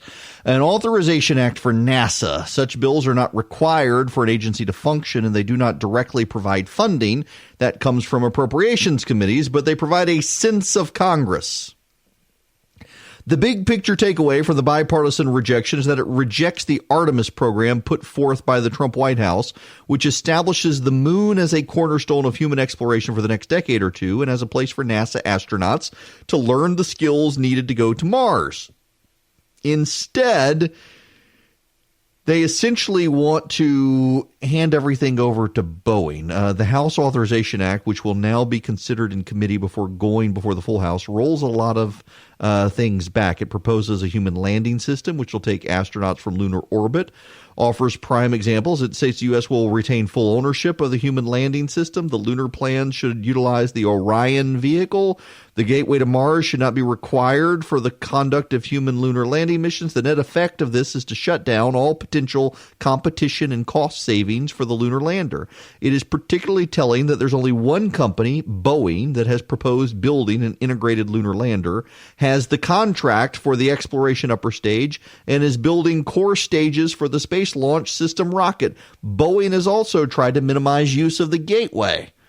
Essentially, this is a Boeing-backed bill to give Boeing the core pieces of the moon missions and the Mars missions. Now, this comes at a time that Boeing is still reeling from the 737 MAX. They can't get it back in the air. They just launched the 777 new model. It's having some problems. Boeing is a company that got governed by profit centers instead of by designers and engineers, and the result is the whole thing's gone kablooey. Very much like Microsoft in the Ballmer days, where it was the marketers and the bean counters who took over the company and not the innovators, designers, and engineers. And Microsoft kind of collapsed and had setbacks. So the same thing now happening with Boeing. And they have now finally fired their CEO, getting a new CEO, but the company is just rife with corruption. The Export-Import Bank, for example, in Washington, D.C., gives subsidized loans to American companies to compete on the world stage, solely exists these days to keep Boeing in business, to be able to underwrite loans and business deals for the aircraft company selling planes abroad. It is not a good look for Boeing to essentially be, at this point, unable to compete in free enterprise. And by the way, the 737 outside of the MAX, the 737 is the most popular plane in the world. And if Boeing hadn't gotten greedy, it probably could have maintained that. The 777 is one of the best planes on planet Earth. The 787, I haven't been on a 787. I want to be on a 787. A lot of my friends have ridden the 787 and say it's a remarkable airplane. Personally, I want a Gulfstream, but nonetheless, maybe one day we'll get there with NetJets or something. In any event, Boeing now exists on corporate welfare, and that is a real problem. And now they're trying to scuttle our moon landing and lunar missions solely for waste, fraud, and abusive purposes, it appears. And that would be unfortunate. You know, NASA, under Donald Trump, has done a very good job of using the free market, leveraging the free market, and trying to let everybody compete, and in that competition drive down costs, and it has worked. And the fact that Boeing now wants to scuttle that and get corporate welfare is a problem. There are other problems out there. You know who has a problem? Pete Buttigieg has a problem. Buttigieg went on Fox News, did a town hall, encountered a pro-life Democrat. This is making waves, and it ties into something I said on Friday night on HBO. Listen to Buttigieg encountering this voter. I support the position of my party that this kind of medical care needs to be available to everyone.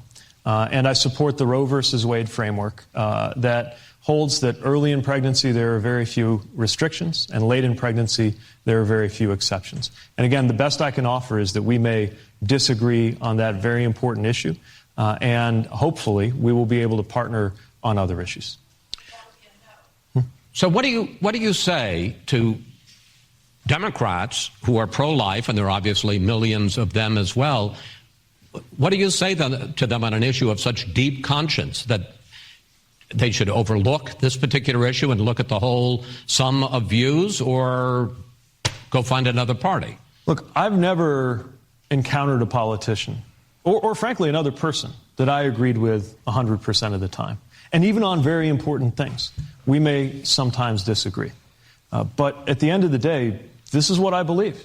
And people I care about and respect view it differently. But this is something I believe is so important, especially because I'm never going to have to make that decision. And so I may have my views, but I cannot imagine that a decision that a woman confronts is going to ever be better, medically or morally, because it's being dictated by any government official. And that's just where I am on the issue. What we have here is a Democratic Party that is increasingly upper-income white and detached from where America is on a lot of these issues. Contrast Pete Buttigieg with Andrew Yang, who at this point really isn't a contender, but should be considered a contender. Listen to Andrew Yang. So my administration will be able to draw people in from both sides of the aisle. I'm non-ideological. I'm very data-driven and solutions-oriented, and people sense that. One thing I think Democrats should do, I think we should go on Fox News and talk to American people. Because how can you win an election and bring the country together if you literally won't talk to 40 or 50% of the population?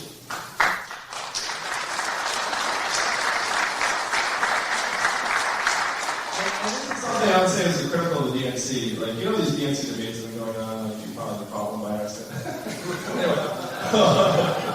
There was a decision early on in the process where Fox News said, we'd like to host a DNC debate.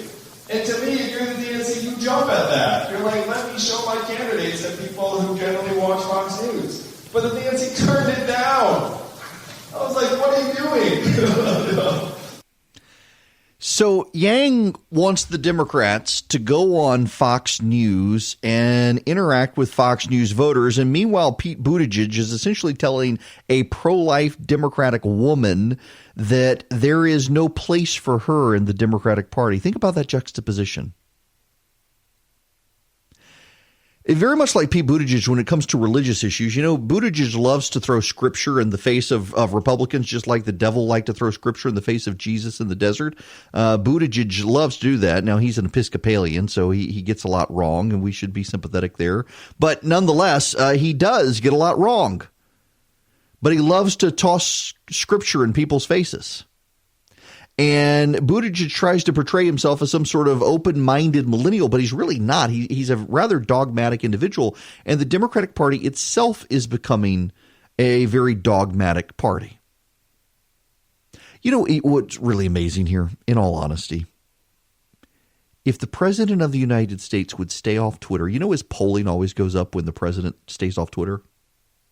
His polling's gone back up now. It's kind of funny. The number of people who want him removed from office there's been a very slight uptick, but the president himself, his popularity, there's also been a slight uptick there as well. He stays off Twitter, popularity goes up. The economy is booming. By all signs, the country is headed in the right direction. People think the country's headed in the right direction. It's just the president's demeanor turns people off. And meanwhile, you've got a Democratic Party that can't help but continuing to alienate the American public, telling people they're not welcome in the Democratic Party. I made this point on Bill Maher's show on HBO on Friday night. You are more likely to encounter a Republican who supports gay marriage and abortion than you are to support a Democrat who opposes gay marriage and supports life. For all of the talk about the Republican Party being into small tents, there's way more intellectual diversity on the Republican side than on the Democratic side. Now, when you get down to the Democratic base, in fact, there actually is a lot of diversity. Black and Hispanic voters in this country are culturally some of the most conservative people. And they actually align fairly well with conservatives who vote Republican, but they believe the Republican Party is not welcome to them. They believe the media hype about the Republican Party being the party of racists. They have gotten into the habit for cultural and historic reasons voting for the Democratic Party, and increasingly the Democratic Party is leaving these people behind. I still think a sea change is coming inevitably in this country when it comes to party. And I don't know that it'll be Donald Trump. I don't know that it'll be the Republican after Donald Trump. But the country still socially remains rather conservative, despite all of the media hype. When you delve into the views of Hispanic voters, for example, Hispanic voters are the most rapidly increasing pool of voters in the country, and they are also the most pro-life.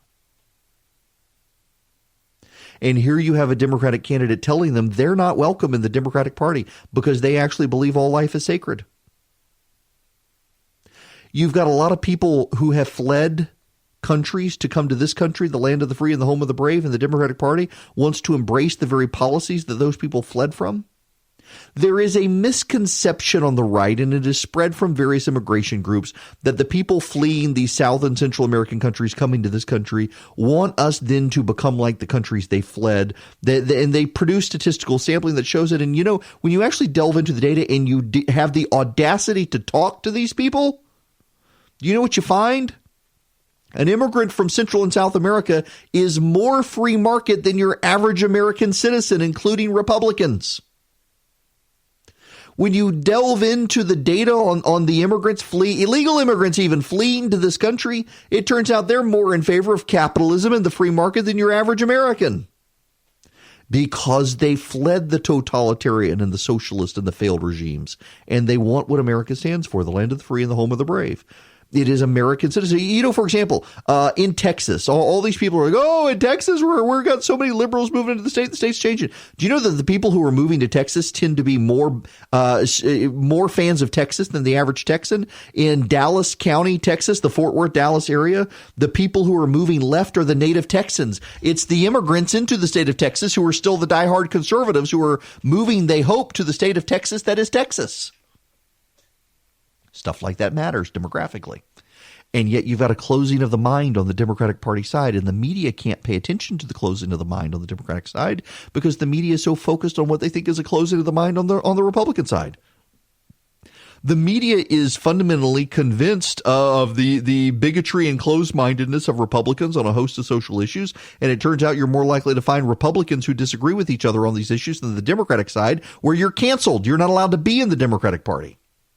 And, you know, I got to say, to his credit, on HBO on Friday night, I pointed that out, and even Bill Maher had to agree with it, that there is a lot of intellectual diversity on the right these days. There actually is on the left, for example. There's really no debate on the president. On the right, you do still have these conversations about the president, and even among a lot of people who support the president, they're willing to call the president out on certain issues. I'm not talking about the Paula Whites of the world and the Robert Jeffries and some of the Fox News talk show folks, but your average Republican is willing to say the president did something that he shouldn't have done. On the Democratic side, it's just universally bad, and you're not allowed to say anything nice about the president, or you get excoriated. And the Democrats are going to have a problem with this long term. They're going to have a problem with it because as they become the rich white party of progressive, secular atheists hostile to people of faith, the base of the Democratic Party still loves Jesus and goes to church. They may not be Republican because they're minorities in a country that tells them that the Republican Party is hostile to them. But at some point, they're going to go looking for another party. Many of them are headed to the Republican Party. And when they get there, they're like, wait a second, I thought you guys, this was a meeting of the Klan. And it turns out, no, it's actually a very diverse group of people. Remember, it was the Tea Party Republicans who got Nikki Haley and Marco Rubio and Ted Cruz and Mia Love. And previously had supported Bobby Jindal against the Republican establishment in Louisiana. And Tim Scott, let's not forget Tim Scott. And Alan West, and you name it. The Republican Party has way more diversity than the media wants to tell people. And as these base Democratic voters hear people like Pete Buttigieg and Joe Biden and others come out and say that transgenderism is the civil rights issue of the day. That's what Joe Biden said this weekend. We need to move heaven and earth to protect transgender people. It's the civil rights issue of the day. And some of these people are thinking, wait a second, what about us? What about our civil rights? You people have been telling us the president runs concentration camps, and it turns out not to be true.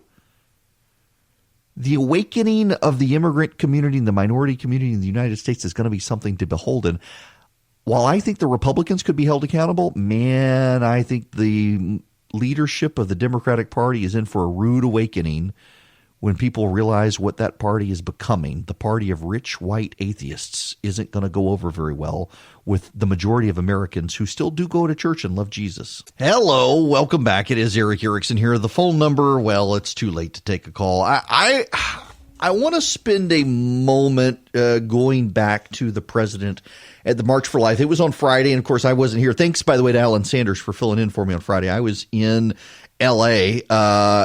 For Real Time with Bill Maher on HBO, and that was the March for Life day, and I did monitor the situation, and I thought it was very notable that instead of the March for Life crowd going to the president came to them, and I do think that the media, which tries to downplay, and by the way, the media did downplay the March for Life still, even with the president there giving it more exposure. The media downplayed the March for Life, as they always do. Now, my daughter, I got to tell you, I'm proud of my kid. I've mentioned I live in Macon, and there was a March for Life rally in Macon, and she went to it, and she had a lot of fun. Enjoyed doing it, and enjoyed it. Turned out the speaker turned out to be our pastor from our church, and she enjoyed the experience. Someone, by the way, in the crowd was marching with "We Support Life," and Jeffrey Epstein didn't kill himself. I wish I knew who was holding that sign. She sent me that picture, and I fell out laughing. But, you know, it is notable that the president of the United States went to talk to these people and engaged with them on their turf, and he's the first president of the United States to ever do that. And I think that matters, and it matters for his reelection. It matters because it puts the spotlight on them. And you need to understand a data point the media doesn't pay attention to. The media has so bought into this narrative of all evangelicals are for the president that they've ignored one of the key points. The more likely someone is to go to church on the right, the less likely they are to like the president. The more often one goes to church, the more likely one is to be skeptical of the president. There is this entire media narrative that it is Christian evangelicals who have sold out. And there are a lot of prominent evangelicals who on a daily basis beclown themselves in defense of this president. Paula White, who is nothing more than a heretic, and let's be honest here, Paula White is a prosperity gospel, and the prosperity gospel is a heresy. God does not want you healthy, wealthy, and wise. God wants you to glorify him and enjoy him forever. Catechism 101. And Paula White, over the weekend, a video came out of Paula White saying that she wanted all satanic pregnancies to be miscarried. What the hell is a satanic pregnancy? I have no idea. Now she says she was speaking in metaphor. That's her excuse. God help us. There are a bunch of people who are defining themselves as evangelical to get a seat at the president's table, and it hurts evangelicalism, it hurts the church, it hurts the Christian mission in this country. But I also have to tell you that I hear all the time people saying, oh, these evangelicals support the president, they're going to hurt the mission of the church, they're going to hurt the church. As if the Holy Spirit can't do anything. People want to take God out of the equation here. But the president does have to do something to get these people on board. Because the president is in November going to need every vote he can get. Now, I can predict to you exactly. In fact, Charlie, we should flag this moment here as I make this prediction. Because I can tell you exactly what's going to happen this year. No one's going to believe any polls that show the president behind, and they'll say 2016, the polling was wrong. The polling was actually right in 2016. It was the Electoral College that was the problem for the Democrats. And so what the media is going to do is the media is going to take New York and California out of the polls, and the media is going to look at battleground states. The media is going to look at Arizona and Pennsylvania and Wisconsin and Michigan and Iowa and states like that. And the people are still going to dismiss it all. And if the race is close and the president wins, the media and the Democrats are going to say, well, he probably stole it again, and they're going to discredit it again. If the president doesn't win, you're going to have a bunch of the president's supporters blame the media and the Democrats and the Russians and the Ukrainians and the Chinese and everyone else. Neither side is going to be willing to take the loss, whoever loses. In the middle of this, there will come a reckoning on the evangelical side of the people who decided that it was more important to hump the president's leg than to worry about his soul. I got to tell you, the number of people who just want to be close to the president and tell him flattering things. I've unlike most of you, I've met this president multiple times. I've had multiple phone calls. He has called me at home. He's called me on my cell phone. I've been up to New York City before he became president and interviewed him for over an hour. I hung out with him. I can tell you this, everyone in that position likes to have people around them who tell them what they want to hear. Everybody does. But he is also mature enough as an individual to understand he needs people to tell him hard truths. And he needs people to tell him when things not going well. He needs people to tell him when he's screwed up. And he understands these things. And he may not like it, but he handles it, and he seeks out people who aren't willing to kiss his butt. And these people don't seem to understand it. They really don't. And they're hurting the entire evangelical cause when they go on TV and say stupid things in defense of the president's bad behavior as opposed to calling him out. At the same time, the media in this country fundamentally misunderstands evangelicalism. They fundamentally misunderstand Christianity in large part because they don't even go to church. They don't understand the basics of it. And the rest of us have to spend our time setting the record straight. That the president went to the March for Life instead of having its leaders come to him was a really big deal and shows the president is in this to win this in November and does want to expand his base of support.